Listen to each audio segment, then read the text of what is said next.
All flights banned for the Gambia have been diverted or cancelled after a Polish aircraft broke down on the runway at the Banjul International Airport. Thousands of people were stranded across the Netherlands as angry public transport workers went on strike, putting the country to a halt. Human Rights Watch has accused Egyptian military and police forces for committing serious and widespread abuses against civilians in Sinai region. These are the headlines and more coming on your way on The World Today on iAfrica TV.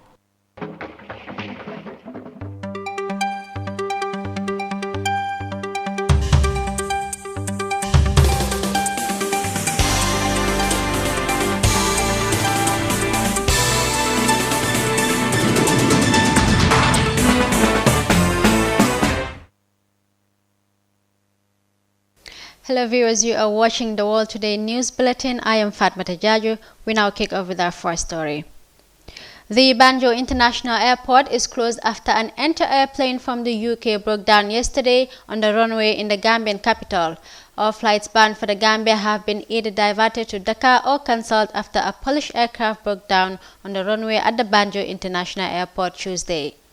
Sources on the ground say an enter-air flight broke down upon landing at the airport from the UK, forcing the authorities to shut down the runway. The Warsaw-based airline, which completed its inaugural flight in 2010, operates holiday and charter flights out of Polish and other European airports. The company's Boeing 737 aircraft flies to Banjul from Gatwick from May to October, according to Gambia Experience. Meanwhile, hundreds of passengers have been stranded in Dakar due to the diversion. This incident happens a day after President Adama Barrow appointed a committee to look into the widespread birds' presence at the airport. The leaders of the European Union met last night to assess the results of the elections across the EU with a view to nominating the new European Commission president. Leaders paired together the policy priorities of the next 5 years and started negotiations to name new heads of the bloc's bodies. No names were discussed for the positions, and leaders discussed only the process during the meeting. It is noted that future president of the Commission must get support from the European Parliament and the European Council. We have more on this. EU leaders gathered last night for an informal dinner in Brussels to evaluate the outcome of European Parliament elections and started negotiations to name new heads of the bloc's bodies. EU leaders met to assess the outcome of the European elections and to discuss what these results mean for the EU, as well as for nominating the new heads of the European institutions. European Council President Donald Tusk told a press conference following the dinner. Tusk highlighted that no names were discussed for the positions and leaders discussed only the process during the meeting. Tusk was pleased with the highest turnout in 25 years in Sunday's elections, and Parliament has become more representative as it requires at least 3 parties to form a majority, he said.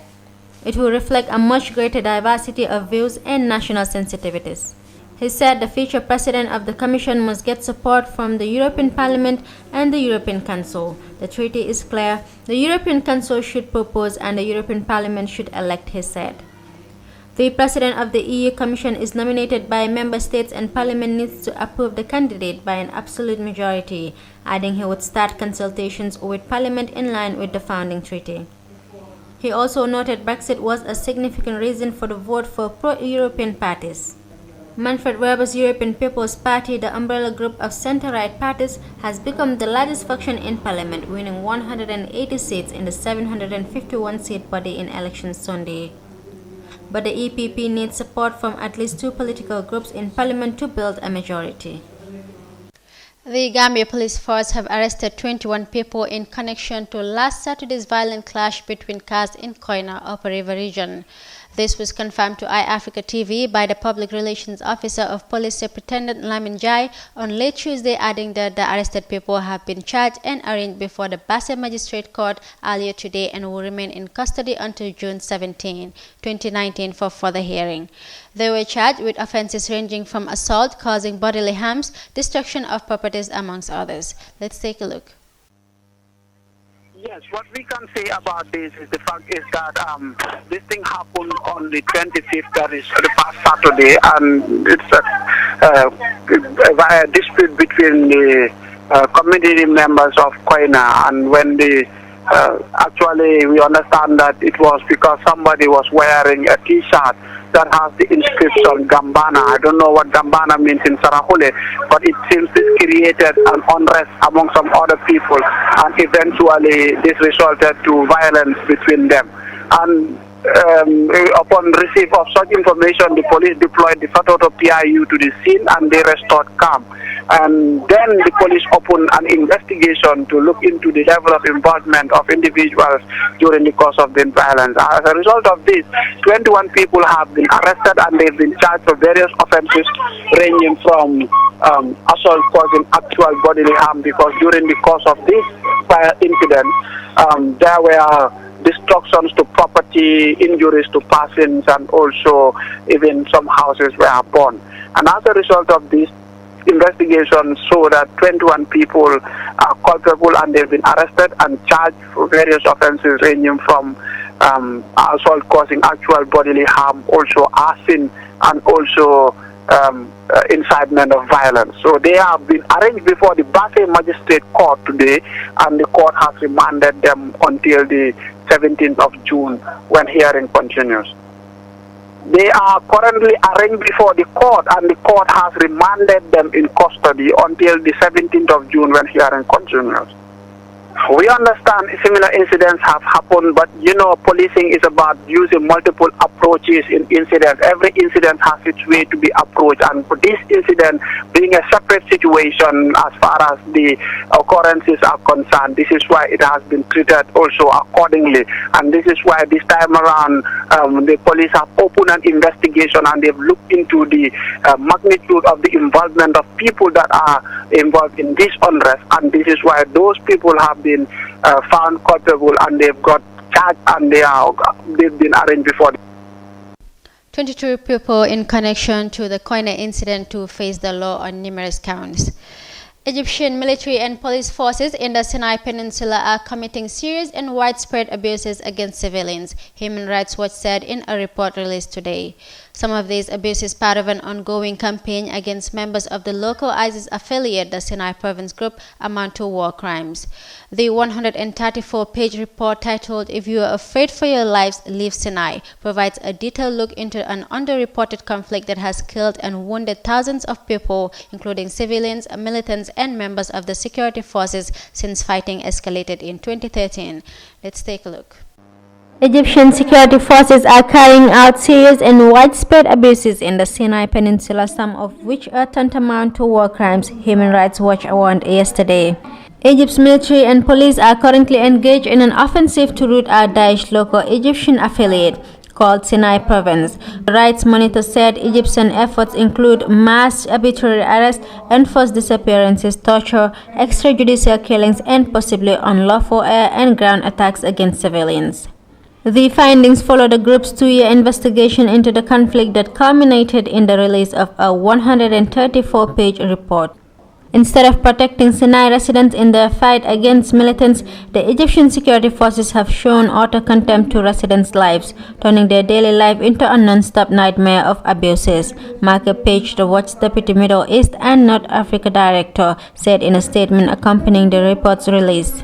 This horrific treatment of Sinai residents should be another wake-up call to countries like the US and France that heedlessly endorse Egypt's counter-terrorism efforts, Page added.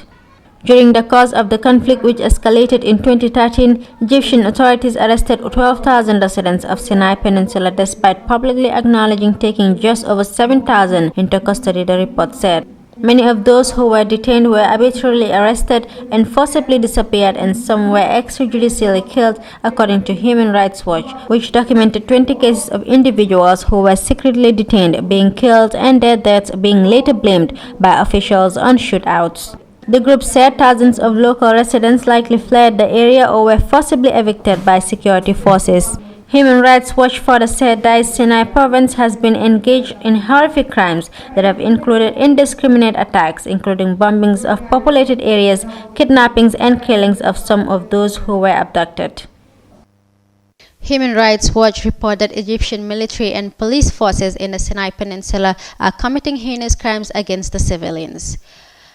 Everything is new for me at the moment, said American singer and recent convert to Islam Della Miles, adding, I consider myself as a baby in Islam because there is so much to learn. Della Miles, a US jazz singer who has worked with global stars such as Michael Jackson and Whitney Houston, told journalists that she converted to Islam after having spent time in Turkey, where she said the religion surrounded her. I mean, everything is new for me. At the moment, I consider myself a baby in Islam because there's so much to learn. And I'm sure even those who were born here, still every day there's something to learn. So I have a long ways to go. And I hope to learn from people like this, you know, just look at those smiles, you know. So all this affects me when I'm here. And I speak to my friends who are Turkish, who are Muslim. So I'm always learning something. And I always say the book is great, but the actions speak louder than words. So the book can say, look at your neighbor and smile, but they're showing it. They don't even know who I am, but yet they're making me feel very comfortable. This is what being, I believe, a Muslim is walking the walk, not just reading the book and saying, I'm Muslim, but you don't do anything. You don't show it. That's what I call it. The people. The people. I start to learn, actually, my first time coming to Turkey. And I think I learned indirectly. I didn't know I was learning because I saw some behavior from certain people. Then later I realized, oh, that is what Quran says. Then I start to put all the puzzles together, all the dots, and then I understood you have to walk the walk. It's not just reading the book. When you go to a neighbor and you need something, or you take I've seen Muslims who I know, I'm not saying everyone does this, literally take their shirt off their back to give it to someone who's in need. And that is what I call being a Muslim, or in any religion that you call and you say you honor God. That is what's honoring God. Walk the walk. I think they're beautiful. Look at her headscarf. It's beautiful. I wear them myself. I'm always in a headscarf or something, but it's a choice, and I find it beautiful, and I have nothing against it. I find the women very beautiful in their headscarves. When I wear one, I feel very comfortable in it. When I don't wear it, I also feel very comfortable. You are very lucky, you are very blessed to have such a beautiful country, and no matter what is happening outside, I'm not a political person, and hold on to each other.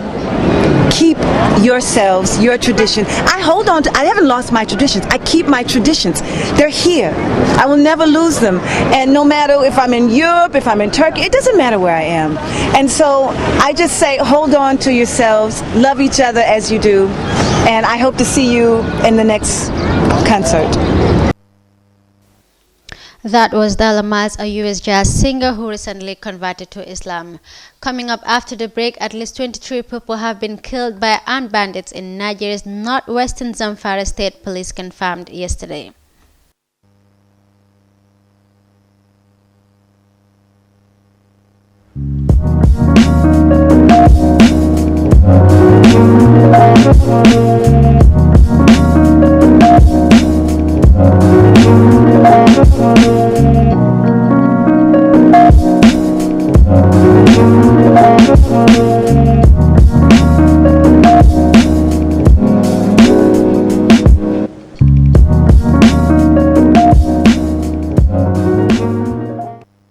Welcome back. We remind you that you are watching the World Today News Bulletin. Let's now take a look at the remaining stories.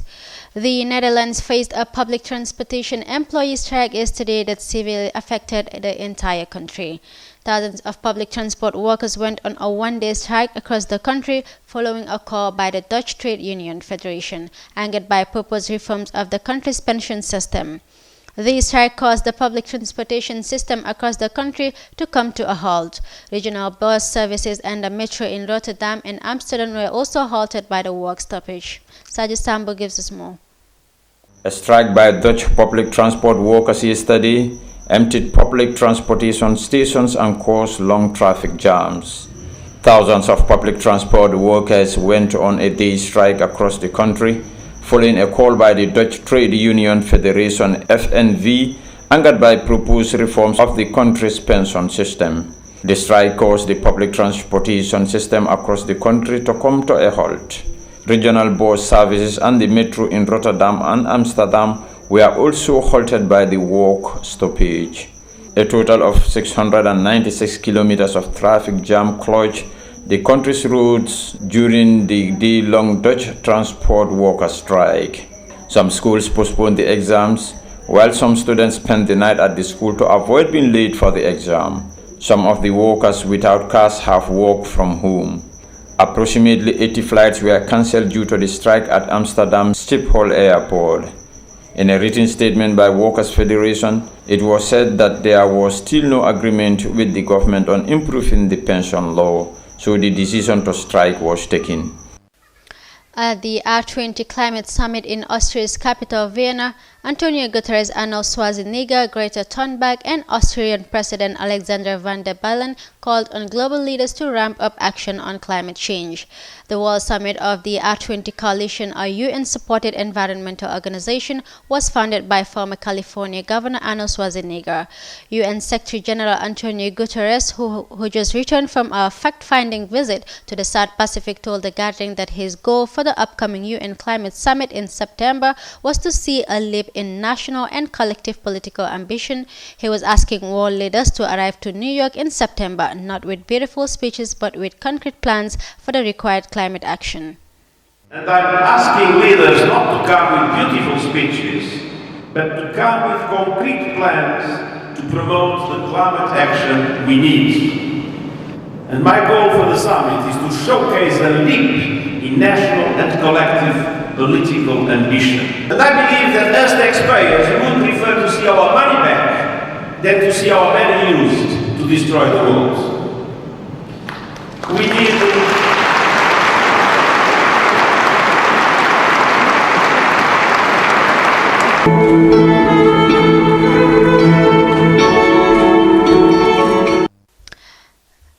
Antonio Guterres urges world leaders to come up with solid plans for the upcoming summit.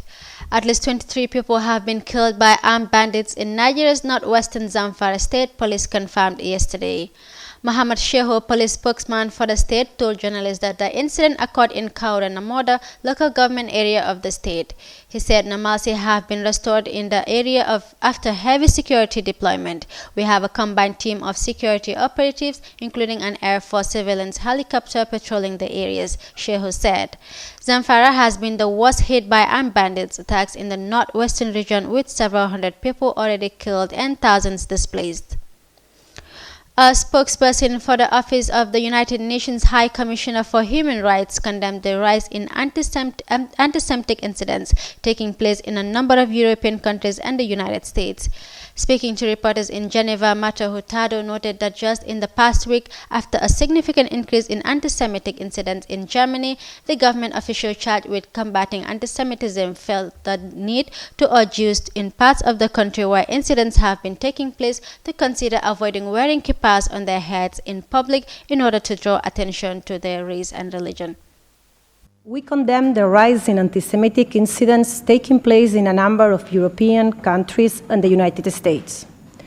Just in the past week, after a significant increase in anti-Semitic incidents in Germany, the government official charged with combating anti-Semitism felt the need to urge Jews in parts of the country where incidents have been taking place to consider avoiding wearing kippas on their heads in public, in order not to draw attention to their race and religion. And in Austria, a number of pictures of Holocaust survivors displayed in a street exhibition entitled Lest We Forget in central Vienna have been vandalized not once, but 3 times. Initially, swastikas were painted on the faces of the survivors, and then on Sunday, large sections of the faces on the pictures were cut out. These events in Germany and Austria cannot, unfortunately, be described as isolated, with other European countries also experiencing increases in acts of vandalism, including of Jewish businesses and graves. Most disturbing of all, acts of physical violence against Jews have also increased in a number of countries in recent years, with particularly sharp rise in violent incidents reported in both Germany and France. However, The worst incidents have taken place in the United States, where 11 people were killed during an attack on the Tree of Life Synagogue in Pittsburgh last October. And in April, a woman was killed and 3 other worshippers were killed in another attack on a synagogue in Southern California. We urge all governments to redouble their efforts to combat racism and related intolerance in all its forms. Under international law, people are entitled to legal protection from incitement to hatred and violence. When abuse rises to the level of incitement, whether it be on the street or on the internet, it should be